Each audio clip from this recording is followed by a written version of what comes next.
Can we just finally smother this Blade movie in the crib like it's done? It's never going to get off the ground. Mahershala Ali has threatened time and time again to just simply walk away from this. We've heard, 4 different scripts get rewritten, written, and written again. And now we've got a director leaving and being replaced. And now we got another writer being replaced. Like, this is a development hell project, okay?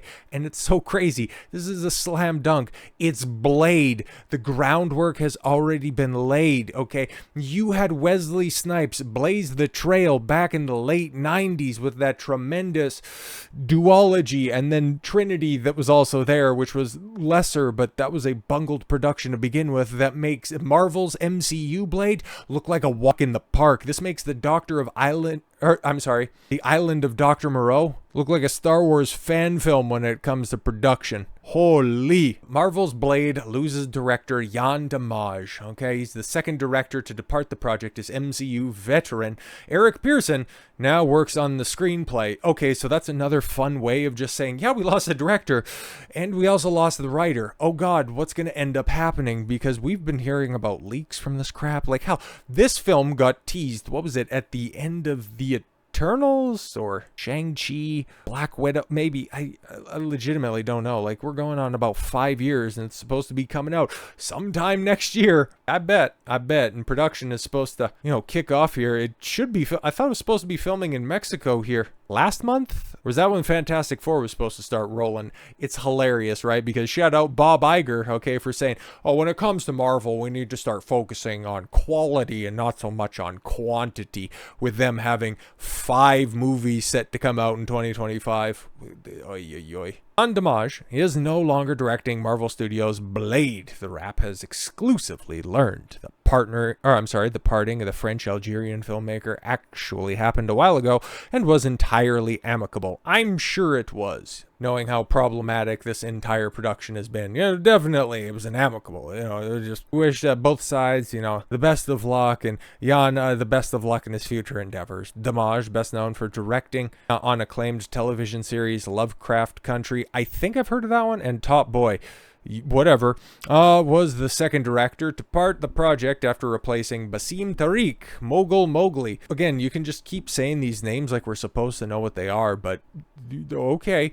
Marvel veteran writer Eric Pearson, who most recently worked on Fantastic Four, oh my God, is currently working on the Blade script. Yeah, I seen that he worked on Black Widow before, and knowing how much of a train wreck that is, shout out Mahler and his 4-hour-long breakdown of that abysmal film. If more of his work is going to be brought to the screen, yeah, this soft pause on Phase 5, yeah, it's going to be more of the same. But we already knew that. Like, there's no surprise here at all whatsoever. You take a look at the names attached to these projects and it's just going to be more slop. The only one that has hope is, of course, Deadpool and Wolverine, because that's the passion project of Hugh Jackman, Ryan Reynolds, and his crew from the first 2 Deadpool movies. So no, it's not going to be setting the tone for the new MCU. That's just simply going to be an anomaly. That Disney is just going to once again fumble the bag once they end up getting a higher profile and people going, guys, this is peak fire, bro. We're so back.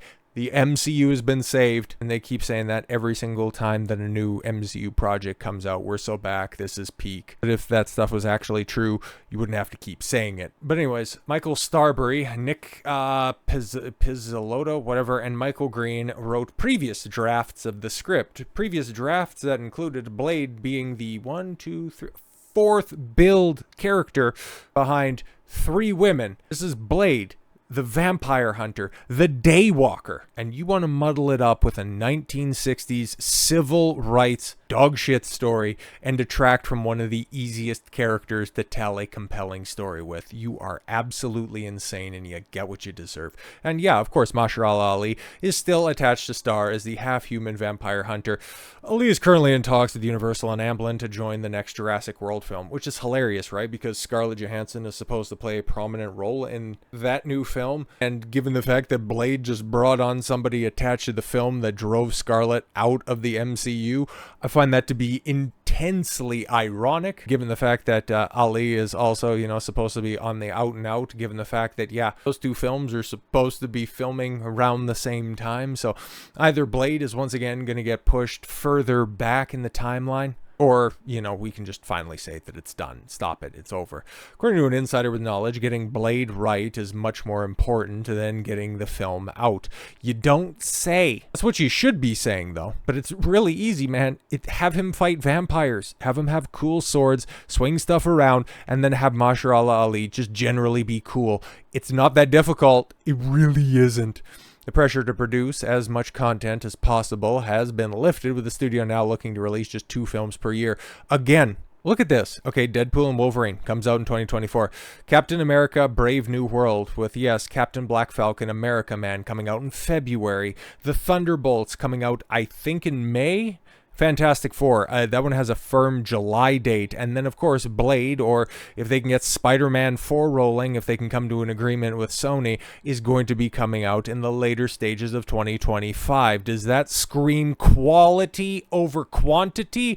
I don't think so. Blade has had several setbacks since first being announced in 2019, San Diego Comic-Con, and now more than ever, Marvel does not want to rush something into production that isn't ready. Well, yeah, of course. That's why they've delayed Captain Black America Falcon Man so often and have reshot it now a 3rd time. I don't know, this is the 3rd round of reshoots, and they've completely added a new character that's not going to mess with the existing material already filmed. No, of course not. The Blade movies were deeply important to the Marvel brand. Yeah, it saved the company from bankruptcy in '97, okay, without the success of Blade. The first one, Marvel, well, actually might have been purchased by Michael Jackson, could be a flourishing brand right now. That is actually a timeline that could have happened. But no, Disney bought them up, you know, trying to get a grasp on the male audience and then just turning it into a girl brand and driving off all of their audience. Big shock on that one. When Stephen Norrington's Blade debuted in '98, it was mostly sold and generally embraced. Yeah, of course. And look at this. Look at this. $131 million worldwide on a $45 million budget. Given the fact that this film, announced, been shot, developed, you've had multiple people attached and leave for this project, you think that $45 million, or even just adjusted for inflation, $100 million is going to end up being the budget for this? Come on, man. R-rated martial arts infused Wesley Snipes vehicle that just happened to be based on a Marvel comic book. Yeah, exactly. You could make this a Mahershala Ali vehicle that just so happens to be about cool vampire hunters. No. You've got a black message to tell. Idiots. That's why he's threatening to leave the project, while the film is credited with being Marvel's first major theatrical success, following whiffs like The Punisher. Oh, come on, in '89, and Howard the Duck in '86. Come on. Why you gotta do it like that? Okay, yeah, and then it ended up driving in that first wave of successful and Daredevil Marvel films, like Raimi Spider-Man trilogy, and then of course, you know, the first wave of X-Men films, which it's so funny that now we're just kind of stuck in that cycle where now what are we looking forward to?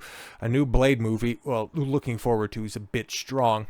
And of course, Hugh Jackman's Wolverine running it back one more time. Yeah, very, very interesting, right? Yeah, okay, Blade is still set to release on November 7th, 2025, but it doesn't have a director. It has a bunch of goofy-ass writers attached to it, but who's ultimately going to direct this? And then this pops up a couple of weeks ago, where you had Jordan Peele reportedly had a meeting with Marvel about one of their upcoming films. Oh, and then it was announced, what was it, a couple weeks back, where he ended up having Yann leave the production.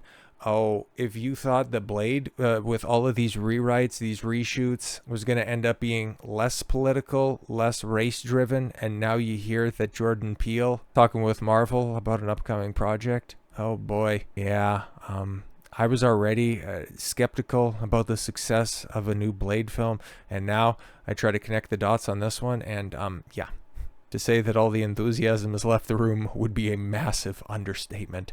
So with all that said, thank you all very much for the gift of your time. I've been Don Consuelo. I want you to follow your gut and get after it. Take care, everyone.